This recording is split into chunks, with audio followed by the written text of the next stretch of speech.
I am a god, an eater of worlds.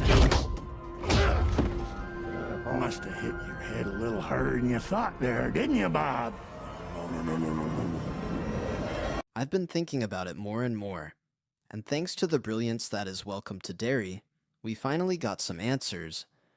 But I believe these answers lead to more mysterious questions on the understanding of how the relationship with the entity, it, and Bob Gray the Pennywise, the dancing clown persona, works. The melding of Bob Gray personality is far more significant than what the Pennywise the entity tries to put on. What have you done with him? Oh, I ate him. First things first, let's deal with the facts. And one of those facts is, the Bob Gray connection with the entity seems to be far more stronger than any of the other iterations Pennywise can manifest into. I would even say that unique bond is an entanglement of souls, a twisted understanding of sorts. But the real evidence comes from the Pennywise persona itself, and how it acts, what it prioritizes, all indicate that there is something far more to their relationship than a simple consumption of Bob Gray. For example, Pennywise seems to relish this particular form more than all the rest. But let's think about this strategically, through an efficiency outcome equation. For example, the Pennywise persona may have worked in the past relatively well, but times have changed. Remember, the Bob Gray persona was only adopted because his performance was technologically advanced for that time period and could easily and efficiently draw in children. But things are different now. With technology advancement and Pennywise's psychic ability, he could easily influence far more fear in children, in far more efficient way, even allowing him far more anonymity and mobility than just the persona of Pennywise itself. But this is the key. He seems to relish the performance of the clown. He seems to revel in the entertainment of his victims.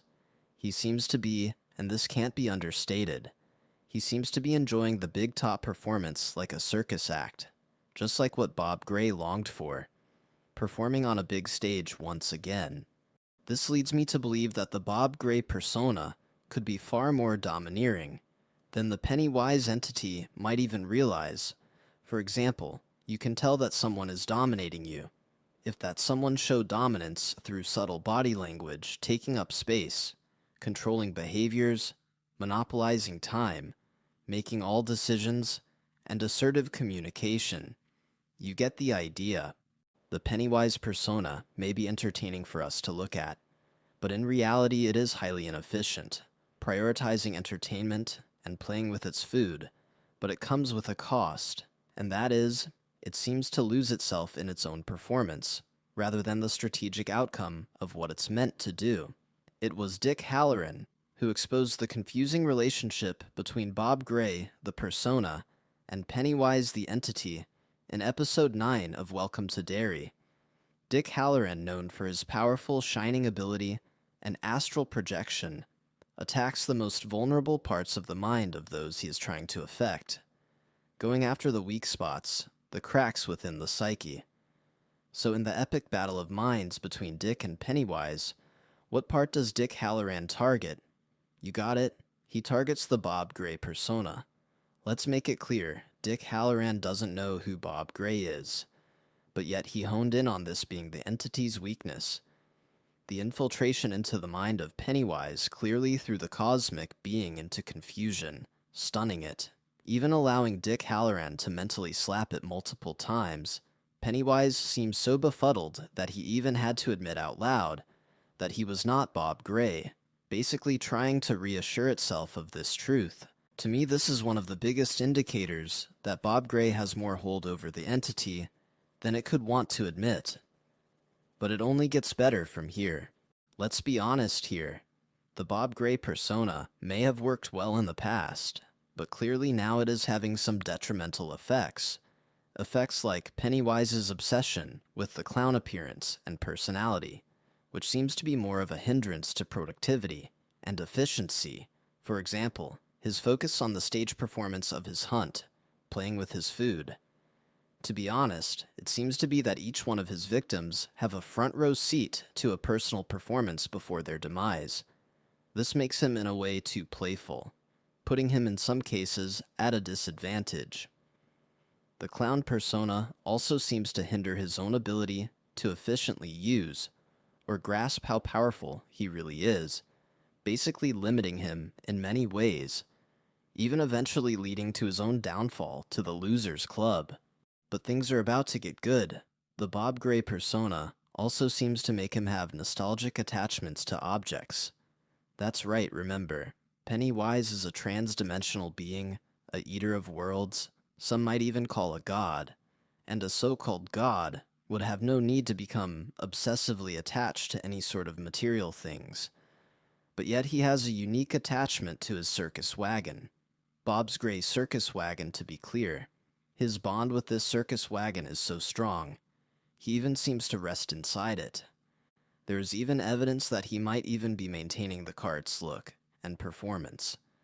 Remember, this cart is about 117 years old and in the sewers, but yet it's still held together. But this story becomes even more bizarre because in the television series, Pennywise is a creature that needs nothing except fear and flesh. He doesn't need to pack his bags or luggage to go on some sort of field trip, but that's exactly what he did. Pennywise's cage door has finally opened up after countless millenniums, and in this pivotal moment, with freedom just a stone throw away, what does he do? Does he leave immediately? Does he transport himself out instantly? No. At that crucial moment, he decides to take an object with him. I think you can guess what he takes. Yep. That's right, his circus wagon. This flies in the face of all logic, if analyzed from the viewpoint of a god. But Pennywise in many ways is acting as if he still is Bob Gray. His nostalgic attachment to his circus wagon only makes sense from a human perspective. We know he can fly, he could have vehicles at his beck and call if he needs them, but no. Once again, the Bob Gray personality reared his head, causing Pennywise the entity to perform in a bizarre way, and to take with him a human relic of one of his past victims, a circus cart that clearly still had emotional sentiment to it. That's not even the best part to prove that the union between Pennywise, the entity, and Bob Gray is a bizarre mashup, prepared to get your mind blown, because I believe Pennywise, the entity, still loves his human daughter, Ingrid, you may say. Mr. Smile, how can that be? He doesn't seem to love his daughter. He looks like he's driving her crazy. Well, that would be true if you gauge it from a human narrow perspective version. But remember, Pennywise is a destructive being beyond measure and imagination, a eater of worlds, devoid of consciousness as he consumes innocent children with glee. But yet, despite that horrific pedigree, Ingrid still holds a special place when it comes to these two. Throughout their historical interactions with each other, Ingrid lived. It can't be understated. Pennywise is a devouring predatory creature without limits. The fact that Ingrid lives after meeting Pennywise multiple times shows this is far more than just a simple, I need a minion. His instinctual reaction to cause anyone around him to feel fear and immediately feed upon them is basically on autopilot. But in all these years, he didn't do anything to Ingrid. Actions can prove who someone is, but so can inactions. He allows his daughter to go relatively unscathed. All this time speaks volumes. All you have to do is look at episode 7 when Ingrid grabs Pennywise's arm. In that moment, everybody thought Pennywise was going to chew Ingrid face off. But what did he really do? He used the dead lights to anesthetize her, and then set her up with provisions at the asylum, where she can live out her days, painting and eating. Does that sound like something a demonic creature that has no problems devouring children would do, if he didn't have some deep parental feelings behind it? I think the proof is in the pudding. Come to Papa.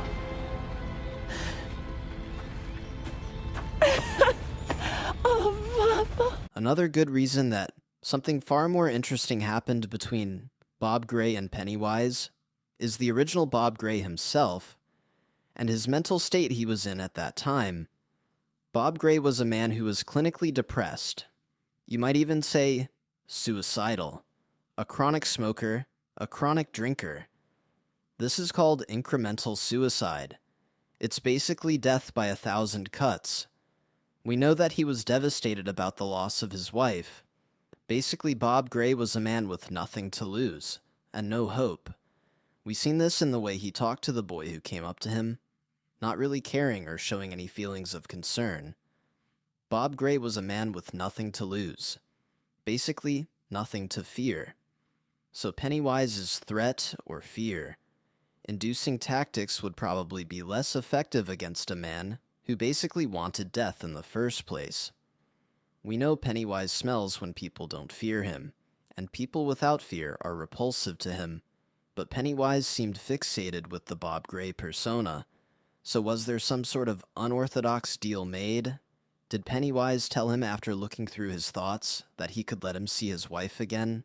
Or appeal to his nostalgic love of the circus, telling him that he will allow him to perform on a cosmic stage like never before?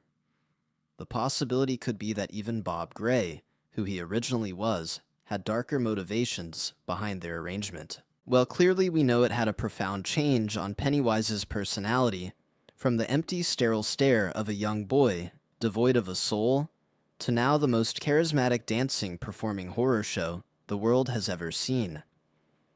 So in the end, to me the Bob Gray persona is more of an influential force within this unique universal narrative, and this opens up endless possibilities as we go to the next 2 seasons. So tell me what you think below, and I hope you're all looking forward to the next season.